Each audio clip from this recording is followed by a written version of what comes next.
자, 이제 제 80강 강의를 들어가도록 하겠습니다.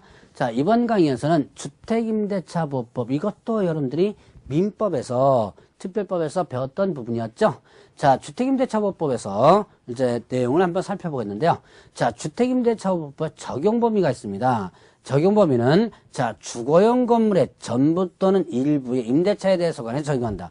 주거용 건물에 있어서 전부 또는 일부라는데, 자, 일부라고 하는 부분은요, 자, 주거용이 전체적으로 사용하는 부분에서 일부가 주거 외의 목적으로 사용해도 일단은 적용이 된다 이렇게 합니다. 근데 일부는 아주 조그만 일부가 아니라 전체가 주거용으로 사용하고 있는데 그 일부 아주 조그만 일부가 다른 용도로 사용될 때 그것도 적용된다라고 볼 수 있는 거예요.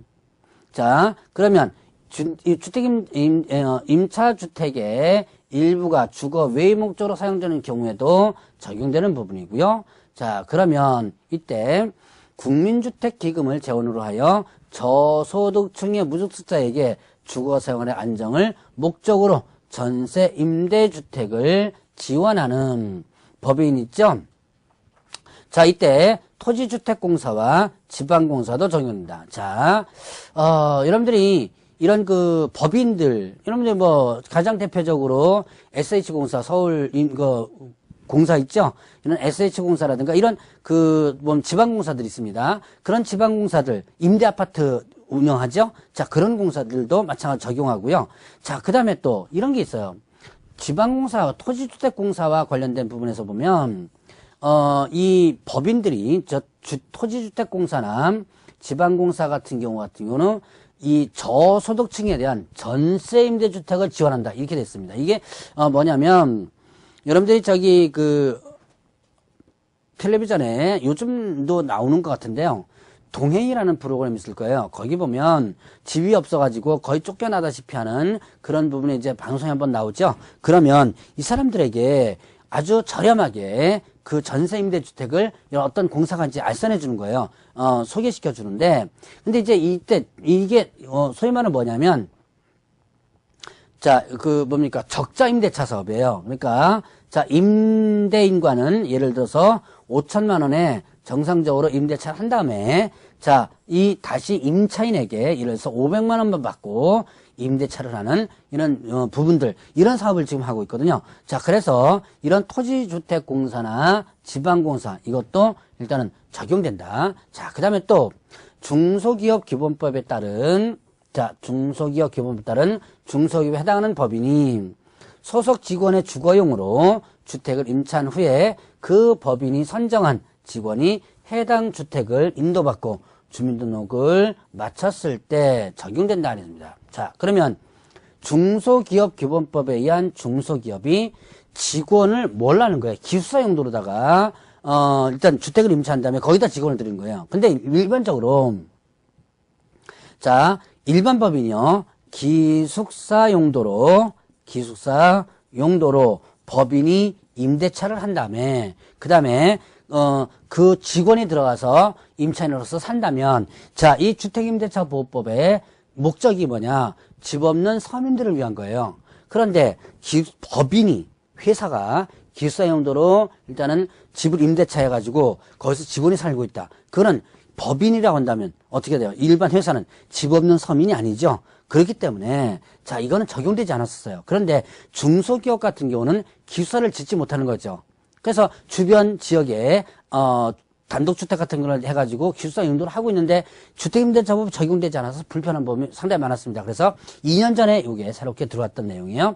그래서 기본법에 따른 중소기업도 일단은 이 법을 적용한다. 자, 그러면 일단은 대항력이 있는데요. 대항력은 점유와 주민등록을 마친 때. 자, 대항력이라는 뭐예요? 대항할 수 있다. 누구한테 대항할 수 있는 거예요? 제3자에게 대항할 수 있는 거죠. 자, 집이 팔렸습니다. 자, 집이 팔렸으면 새로운 집주인이 나오죠. 새로운 집주인이 어떻게 한 거예요? 야, 내가 이제 새로운 집주인이니까 너 나가라. 라고 할 수 있겠죠? 바로 그때 나는 못 나가겠다라고 정당하게 대항할 수 있는 것이 바로 대항력이라는 거죠. 자, 그 다음에 이때 대항력은 점유와 주민등록. 자, 인도죠, 인도와 주민등록을 마친 때 다음날 0시부터 이렇게 대항력이 발생하게 됩니다. 이건 인도, 점유와 주민등록은 이건 뭐예요? 하나의 대항 요건입니다. 자, 그러면 대항력 발생 요건인데요. 대항력과 관련된 판례는 상당히 많습니다. 많은데 제가 간단한 거 몇 개만 일단 설명했고 나머지는 여러분들이 민법에서 주로 이런 판례 부분들이 배우니까 민법에서 더 보충을 해보시기 바랍니다. 자, 다가구 주택의 경우에는 집원까지만, 다가구 주택은요 집원까지 전입신고를 해도 되지만 다세대 주택의 경우에는 뭐다? 동호수까지, 집원에다가 동호수까지 이렇게 했어요. 자, 다가구 주택 같은 건 어떻게 돼요? 소유자가 한 사람이죠. 그 다음에 여러 가구가 사는 거예요. 그러니까 소유자가 한 사람이니까 집원까지만 해도 되는 겁니다. 그런데 다세대 주택 같은 경우는 건물 한 동에 소유자가 A, B, C, D 각각이에요. 그래서 집원까지만 하면 이 건물 안에 어느 누구네 집에 사는지를 모르죠. 그래서 동호수까지를 정확하게 기재하라고 되어 있습니다. 자, 그러면 전입신고 시 집원을 임차인이 잘못 기재하여 후에 수정한 경우라면 수정한 날에 다음 날부터 발생을 하고요.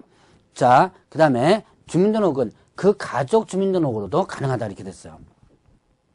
자, 임차인이 잘못해가지고 했다면 수정했다면 수정한 다음 날부터 대항력 발생하는데, 그런데 담당 공무원이 잘못한 거예요. 담당 공무원이 잘못했을 때는 이때는 바로 대항력이 발생한다. 자, 그 다음에 가족 주민등록까지도 일단은 포함이 되고요. 자, 간단하게 이 정도까지만 한번 구분하고 넘어가고 확정일자를 일단 보죠. 자, 확정일자란 확정일자를 받으면 대항력 이외에 자 후순위 권리자보다 우선해서 변제를 받을 수 있는 우선 변제권을 취득한다 그래요.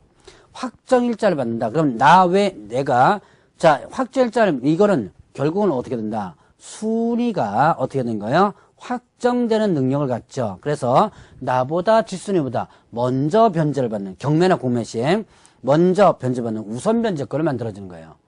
변제라는 게 나눠주는 거죠. 나눠주는 건데 자 집이 팔리면 경매로 그 대금에서 권리자에게 이렇게 나눠주게 되거든요. 그 나눠주는데 거기에서 순위대로 나눠주는 거예요. 그 순위가 발생되는 거죠. 자 확정일자는 그런데 반드시 대항력을 갖추고 있어야 하며 자 확정일자를 받으면 그날부터 확정일자가 효력이 생긴다. 자 확정일자는 반드시 뭐가 있어야 돼요? 대항력이 있어요. 대항력이 있는 상태에서 확정일자를 받는다면 그날부터 그 확정일자 효력이 발생이 됩니다. 그러면 대항력이 없다면 대항력이 발생되고 나서 일단 확정일자 효력이 발생되는 것이죠. 자 그러면 확정일자 받는 것은 확정일자는 주택의 소재지 읍면동사무소라든가 동면사무소, 동사무소, 주민센터 이거죠.